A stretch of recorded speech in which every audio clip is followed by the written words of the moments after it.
EPA meteorologist Bobby Martich here with your outlook for March 29th, 2023. It is Wednesday, middle of the work week, and the Wednesday video forecast is proudly sponsored by Mechanical X Advantage. This year, millions of Americans will be eligible for the High Efficiency Electric Home Rebate Act, which offers up to $8,000 in point-of-sale rebates on any heat pump for home heating and cooling. This means the rebate amount is automatically deducted from the price at the time of sale. There's no need to send in for a refund. With Mechanical X Advantage as your authorized dealer for Mr. Cool's do-it-yourself heat pumps, they can help you upgrade your old heating and cooling system to a more energy efficient and eco-friendly heat pump in 2023. Contact them today to learn about how they can help you take advantage of these incredible savings. Visit their website at mxa-us.com, or you can send an email to the email address above me or call at the phone number above me here in the video to gain an advantage today. They are Mechanical X Advantage, proud sponsors of the Wednesday video forecast. So today we have a pretty spectacular day for this time of year. It's going to be right on average. High temperatures will be well into the 50s, and mostly sunny conditions are expected today. So it's going to be a pretty good day relative to the time of year and very seasonable. We low clouds increase this evening ahead of a cold front. This is a reinforcing cold front that's going to send temperatures south for Thursday. So it's going to be a little bit colder here on Thursday behind this front.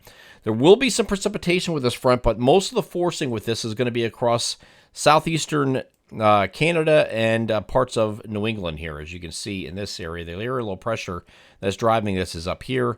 So your best forcing are up in these areas. Those are where you're going to have the most snow out of this. There will be a little bit of snow, though, rain to snow in areas across north central, northeast PA as this moves through.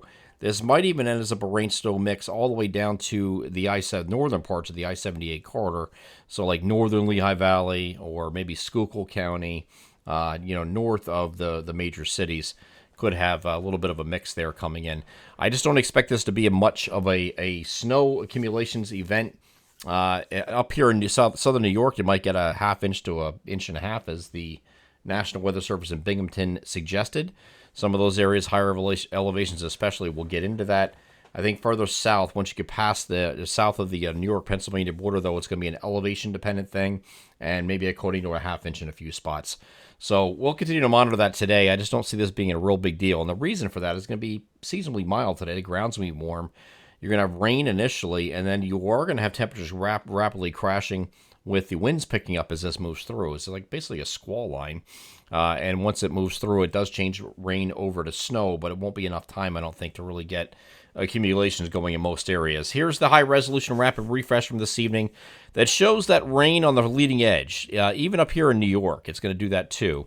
And then as the temperatures crash behind it, you'll have rain changing over to snow, but it's going to be for a very short amount of time.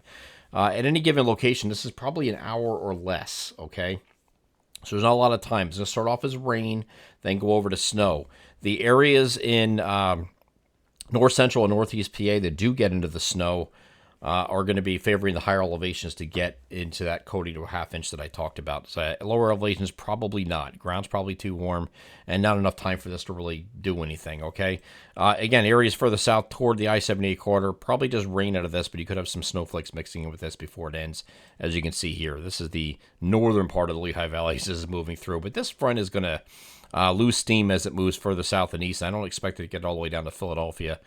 But there could be some snow showers across, again, north central, northeast PA.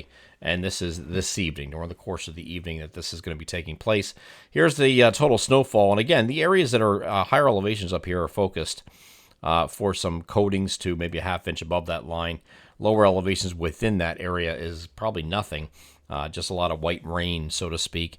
And then areas in the higher elevations could get up to a half inch. That's what we're looking at for snow out of this particular front moving through. Okay, it's a squall line. It will be breezy as this moves through. As you can see, with the squall line here, some wind gusts that are going to be maybe 30 to 35 as this moves through, as it moves off to the south and east. Some residual wind goes into the overnight, but looks like with the squall line itself, which you can see right here, as it moves southeast, you could have some 30 to 35 miles per hour gusts briefly as that moves through, and then after that, we're okay. So let's get back to the Thursday forecast. Now, Thursday behind the system is going to be back to mostly sunny skies. We're going to have temperatures lower, as you can see above me, stuck in the 40s here on Thursday with just about everywhere. Even the far southeastern areas will be 49, 50 degrees, something like that. We're pretty close to that after spending today near average in the 50s. But it's going to be a short-lived shot of cold air. This was that reinforcing front and what it's going to bring in for Thursday. And then we get to Friday behind this. We have clouds increasing throughout the day and then showers moving in late in the day and in the overnight. This is going to be something that's going to last through the day here on Saturday. And this is going to be a pretty impactful system. Friday is going to be just a few showers very late in the day or the evening when it arrives, but temperatures are going to be very mild. Temperatures get in the upper 50s to near 60, maybe low 60s in southeastern areas for Friday. It's not going to drop off that much Friday night. We do have some scattered showers that are going to continue here overnight. Friday night is going to evolve into periods of rain, as you can see here. Move this over to a regular map so you can see it a little bit better instead of precipitation type. But this area low pressure moving off to the north is going to be bringing in some synoptically driven warmth. It's going to move up in this direction like this. It's going to draw in a lot of warm air here for Saturday ahead of this frontal boundary, which in this case is all the way back here. Okay, so out ahead of it, you're getting synoptically driven warmth, and you're going to have some temperatures in the 70s, it looks like, here on Saturday, but it will have showers around. Now, I don't have the NAM high-res future simulated radar in range yet for Saturday, but this is having the look to it that it's going to be showery, and then you're going to have during the afternoon, as the front comes through, the cold front, the trailing cold front, you're going to have a squall line move through. Okay, it's going to be a pretty potent squall line, it looks like, with low top convection, and there's going to be, so you're going to have some rumbles of thunder. You're going to have some very strong winds as it moves through, and this is a concern for our energy clients here on Saturday, especially during the afternoon. There's mainly just a noon to 6 window. It's a very tight window, but during that window, you're going to have the opportunity for some very strong wind gust. Here's what the GFS shows when they move into the, this is the morning hours, is out in western PA. As they move through the course of the afternoon, look at these gusts here. I mean, they're ridiculous. Now, this is probably way overdone, as the GFS usually is. We don't usually use this for synoptic wind, but I can certainly see 40 to 50 miles per hour with the gust with that squall line as it moves through. And this is coupled with a low-level jet that's going to help accelerate those winds as it moves through. I always say whenever you're going from extremes in temperatures, so when we're going to be 70 or maybe even above in a few places here on Saturday, okay, ahead of the front, once it moves through and you get into the overnight, temperature's going to drop to freezing or maybe even just below freezing. So that's one heck of a drop in just a short amount of time. So whenever you have that kind of drop in temperature, something's got to give, okay? And in this case, wind is going to escort that in, and it could be quite windy here on Saturday afternoon. And we could be dealing with, I don't want people to focus on the severe weather aspect. There might be severe thunderstorm warnings issued that day, but there's going to be low-topped convection. What does that mean? Well, the tops of the clouds of the thunderstorms are not ones that go shoot up in the atmosphere at 30, 40,000 feet. It's not that kind of thing. So you're going to have some embedded thunder with this, some thunder and lightning as it moves through. But it is going to be mostly just a kind of, think of it like a gusty squall line moving through of just wind and wind-driven rain, okay, with some embedded thunder. That's basically what it is. So it's not severe in the traditional sense, but the fact that the winds are going to be 40 to 50 makes it severe, okay? So that's where you get your severe aspect to it. And so we'll have to watch Saturday very carefully. And when the short-range models come into range, we'll have a better idea of what exactly we're dealing with the squall line as it moves through. But it's not really shown here in the global models, but I bet you when the high-resolution short-range models come in, they'll show this a little bit better.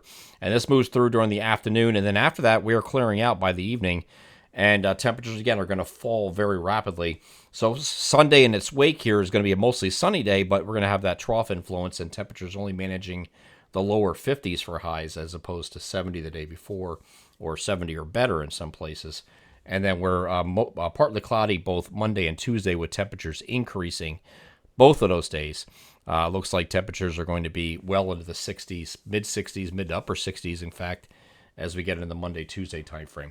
I'm EPAWA meteorologist Bobby Marters. That is your outlook for March 29th, 2023. Have a great Wednesday.